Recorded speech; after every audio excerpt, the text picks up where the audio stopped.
Raquel Domínguez de operacionbikini.es y hoy te quiero contar las 10 cosas que todo runner novato debería saber.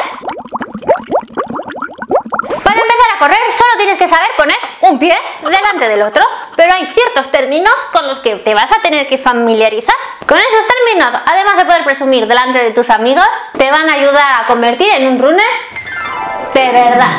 ¿Y cuáles son esas 10 cosas que todo runner novato debería saber? Primero, no te va a sorprender, el calentamiento. Cuando empezamos cualquier entrenamiento tenemos que ir calentando nuestros músculos y subiendo las pulsaciones poco a poco. No podemos empezar a darlo todo de repente. Si como yo eres un principiante en esto del runner, un buen calentamiento es andar rápido antes de empezar a correr. Y si ya estás más entrenado, puedes trotar a un ritmo más suave que el que vas a utilizar después. Pero al menos lo tienes que hacer 5 minutos antes de subir el ritmo. Si te he hablado de calentamiento, también te imaginarás que te voy a hablar de enfriamiento. ¿A que sí? Casi todo el mundo entiende que no puede empezar a hacer un sprint sin haber calentado antes. Pero igual de importante es el calentamiento que el enfriamiento. Y sin embargo, sí que la gente piensa que puede pasar de 100 a 0 sin que pase nada. En la fase de enfriamiento tenemos que ir volviendo a la calma poco a poco. Así que después de tu carrera tienes que hacer un ejercicio menos intenso que te ayude a ir recuperando gradualmente tu ritmo cardíaco tras entrenar. Puedes dedicar unos minutos a trotar de una forma más suave, caminar rápido y antes de terminar por completo no olvides estirar. Puedo prometer y prometo que dentro de poco voy a colgar un vídeo de cómo estirar después de correr. Otro término con el que te tienes que familiarizar: entrenamiento cruzado. Puede parecer muy sofisticado, pero realmente solo quiere decir que para ser un buen runner no solo tienes que correr, también tienes que hacer otro tipo de entrenamientos para trabajar otros músculos que no se utilizan al correr. Así no solo tendrás un cuerpo más bonito y compensado, también mejorará tu rendimiento deportivo. Puedes hacer entrenamiento de fuerza, montar en bici, nadar o hacer yoga. Pero no te dediques solo a correr. ¿Vas a tener agujetas? Domínalas. Las agujetas es como llamamos normalmente al dolor muscular de origen retardado.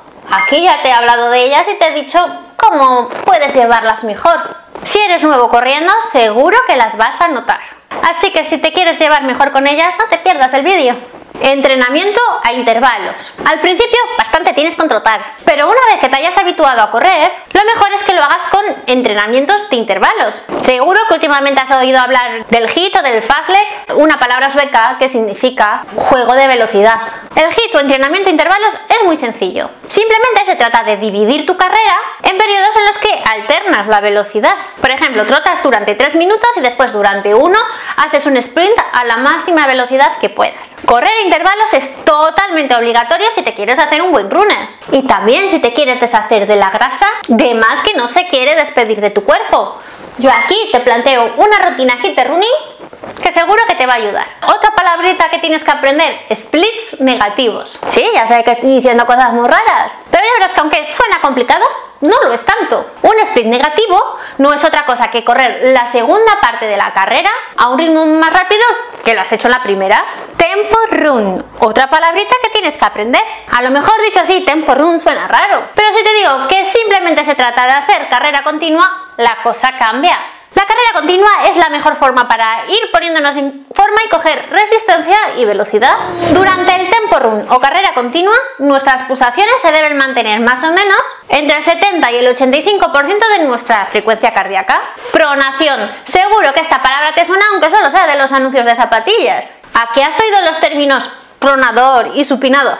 Pues esas palabrejas solo tienen que ver con nuestra pisada y cómo nuestro pie se mete hacia adentro o hacia afuera.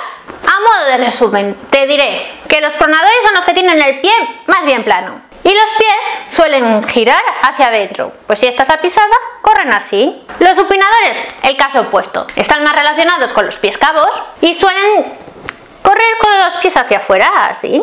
Mientras que las personas que tienen pisada neutra son los que tienen un arco normal y sus pies corren rectos. La forma de correr.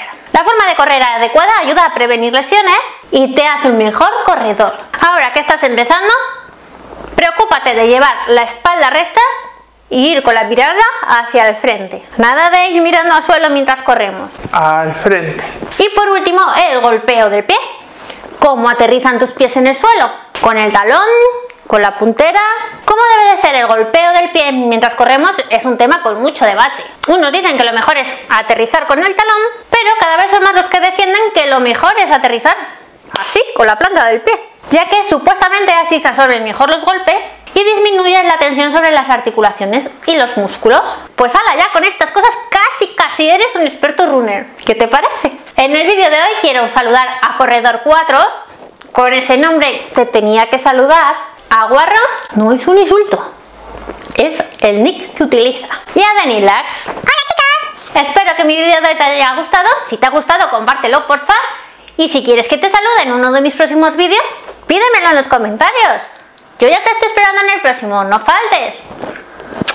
Bye bye.